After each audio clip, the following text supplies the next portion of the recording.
अस्सलामुअलैकुम नाज़रीन। जापान हमेशा अपनी नित नई इजादात और कारनामों से दुनिया को हैरान करता रहा है, लेकिन स्पेस साइंस की दुनिया में जो तहलका उसने अपनी नई साइंसी इजाद से मचाया है, उसकी गूंज सदियों तक साइंस की दुनिया में सुनाई देती रहेगी। नाज़रीन कराम, एक तरफ अमेरिका एक बार फिर चांद के मुअम्मों को सुलझाने के लिए चांद का सफर करने के लिए कमर बांध रहा है, तो दूसरी तरफ चीन मरीख के राजों से पर्दा उठाने में सरगर्म अमल है। रूस और चीन मिलकर चांद के लिए मुश्तरका मिशन का भी मंसूबा बना रहे हैं, लेकिन देखा जाए तो जापान का बुलेट ट्रेन मंसूबा सबसे दिलचस्प है। जापान का इरादा तो मरीख पर ग्लास हैबिटेट यानी शीशे के घर बनाने का भी है, यानी इंसान एक ऐसे मसनूई खलाई इलाके में रहेगा जिसका माहौल बिल्कुल जमीन जैसा ही होगा। इत्तलात के मुताबिक जापान खला में शैंपेन के गिलास जैसी शीशे की रिहाइश गाहों का ढांचा बनाने का मंसूबा बना रहा है, जिसे द ग्लास कहा गया है।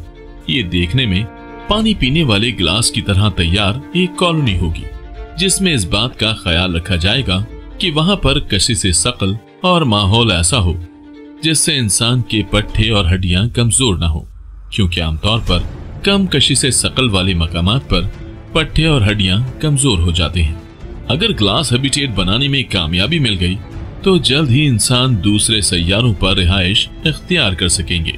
जापान की मशहूर तामीराती कंपनी काजिमा कंस्ट्रक्शंस गैर मुल्की कंपनियों के साथ मिलकर इस मंसूबे पर काम कर रही है, जो खलाई सफर में इनकलाब बर्पा कर देगा। महक़क़ीन के मुताबिक सैयारों के दरमियान सफर के निज़ाम को हैजा ट्रैक कहा जाता है। ये हैजा ट्रैक सैयारों के दरमियान सफर के निजाम की कशिश शकल को बरकरार रखने में मदद देता है। महक़क़ीन का ये भी कहना है कि जमीन से चांद और मरीख तक सफर करने के लिए बनाए जाने वाली शीशे की खलाई ट्रेनों को हेक्सा कैप्सूल कहा जाता है, जिनके दरमियान एक हेक्सागोनल साइज के कैप्सूल भी होंगे, जिनमें हरकत करने वाली डिवाइसेस होंगी। इस तजवीज के मुताबिक 15 मीटर के दायरे के साथ एक मिनी कैप्सूल जमीन और चांद को जोड़ देगा, जबकि चांद और मरीख को मिलाने के लिए 30 मीटर के रेडियस हेक्सा कैप्सूल डिवाइस की जरूरत होगी। जर्मनी और चीन मैग्लो ट्रेनों के जरिए इस्तेमाल होने वाली इलेक्ट्रोमैग्नेटिक टेक्नोलॉजी को इस्तेमाल करेगा। दूसरी जानिब चांद पर एक स्टेशन गेटवे सैटेलाइट कायम किया जाएगा, जिसे ल्यूनर स्टेशन का नाम दिया जाएगा, जबकि मरीख पर ट्रेन स्टेशन को मरीख स्टेशन कहा जाएगा। जापान का ये मंसूबा 2050 तक मुकम्मल हो जाएगा, ताहम इसे मुकम्मल तौर पर फाल होने में मजीद 70 साल लगेंगे। नाज़रीन कराम, कभी आपने जापान की जमीनी बुलेट ट्रेन में सफर किया है? ये इंजीनियरिंग का एक शानदार कारनामा है।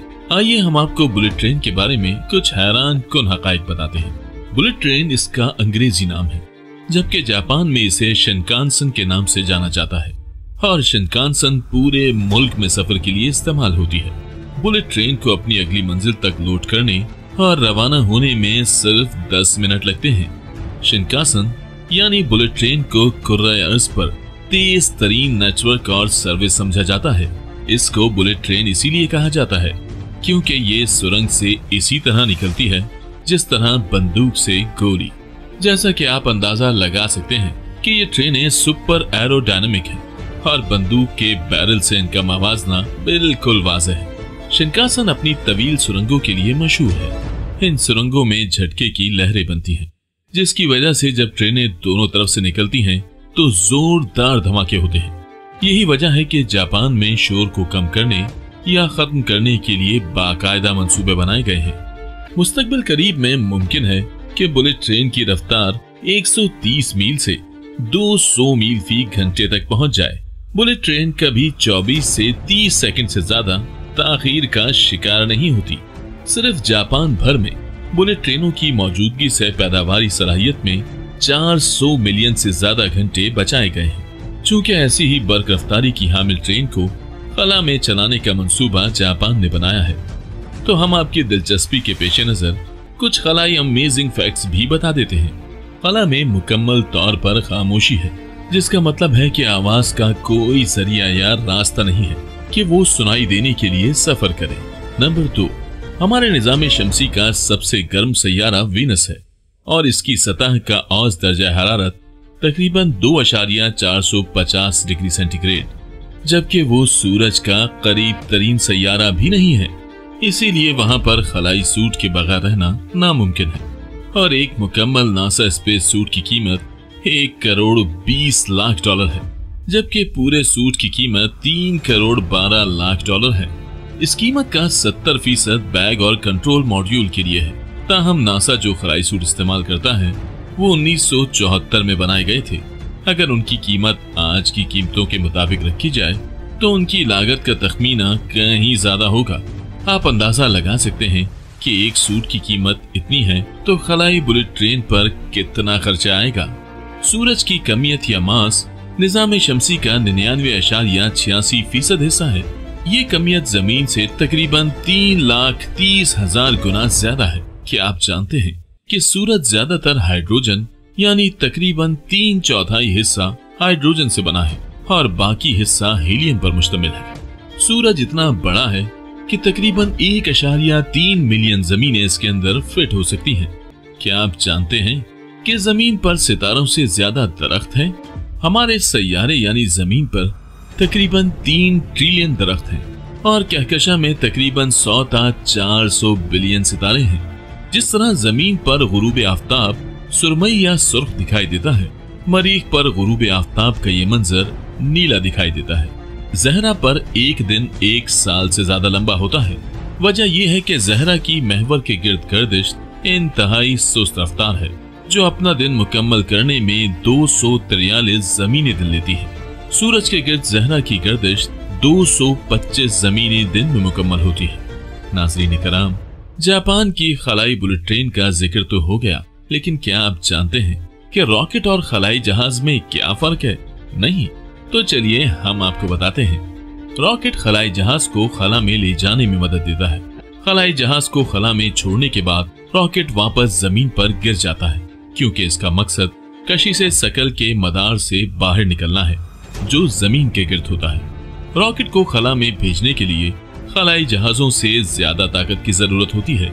खलाई जहाज इंसान के साथ या इंसान के बगैर भी कंट्रोल किया जा सकता है और ये खला में सफर करता रहता है, क्योंकि इसे कम ताकत की जरूरत होती है।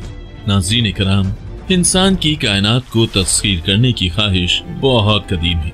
कुरान पाक और अहादीस मुबारका में भी हमें इसकी दलील मिलती है। इस हवाले से मॉर्स नामी अंग्रेज इंजीनियर का मशहूर वाकया बहुत दिलचस्प है।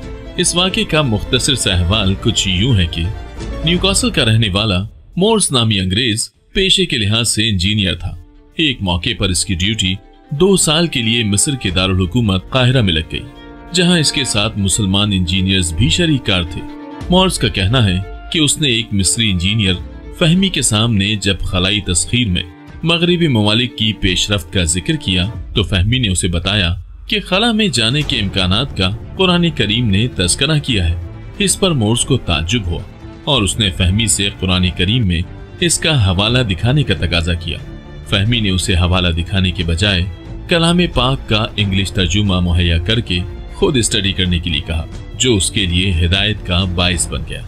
और उसने कुरान करीम के इंग्लिश तर्जुमे के मुताले से महसूस किया कि कुरान करीम फितरत और नेचर की सबसे बेहतर तर्जुमानी कर रहा है और उसने इस पर कबूल इस्लाम का फैसला कर लिया। मिस्री इंजीनियर ने खलाई तस्खीर के हवाले से सूरह रहमान की आयत नंबर 33 की तरफ उसकी तवज्जो दिलाई, जिसमें कहा गया है कि ऐ जिन्नों और इंसानों के गिरोह, अगर तुम्हारे बस में हो कि जमीन और आसमान के किनारों से निकल सको तो निकल जाओ, मगर तुम जहां भी निकलोगे अल्लाह ताला की सल्तनत ही पाओगे। इस तर्जुमे के साथ कुरान करीम की आयत मॉरिस के दिल में उतर गई। चनाचा वो कबूल इस्लाम के बाद न्यूकासल से तरके वतन करके स्कॉटलैंड के शहर डिन्स में फैमिली समेत मुकीम है और एक छोटा सा ज़रई फार्म बनाकर इस्लामी तालीमात के मुताबिक जिंदगी गुजारने के साथ साथ इस्लाम की दावत और कुरानी तालीमात के फरोग में मसरूफ रहता है। उसने अपना इस्लामी नाम अब्दुल्ला रखकर मॉरिस को भी इसके साथ शामिल रहने दिया है और मॉरिस अब्दुल्ला कहलाता है। अल्लाह ताला ने सबसे पहले तो सारी कायनात का मकसूद इंसान को करार देते हुए इरशाद फरमाया, तर्जुमा, वही है जिसने सब कुछ जो जमीन में है तुम्हारे लिए पैदा किया। दूसरे मकाम पर तमाम अशिया को इंसान के लिए मस्खर किए जाने का जिक्र करते हुए फरमाया, तर्जुमा, और उसने तुम्हारे लिए जो कुछ आसमानों में है और जो कुछ जमीन में है सबको अपनी तरफ से निजाम के तहत मस्खर कर दिया। तस्खीर का माने है किसी चीज को ताबे करना, आजिज करना है। यानी इंसान को बताया जा रहा है कि कायनात की ये सारी की सारी बज़्म फकत तुम्हारे लिए सजाई गई है ताकि तुम इसमें गौर व फिक्र करो। प्यारे नाजरीन, वीडियो के आखिर में हमें अपना फीडबैक देना मत भूलिएगा। और अगर अभी तक आपने हमारे चैनल इफ साइंस टीवी को सब्सक्राइब नहीं किया तो फौरन कर लें और घंटी के बटन को भी दबा दें ताकि हमारी हर नई आने वाली वीडियो आप तक पहुंच सके। अपना बहुत सा ख्याल रखिएगा। अल्लाह निगहबान।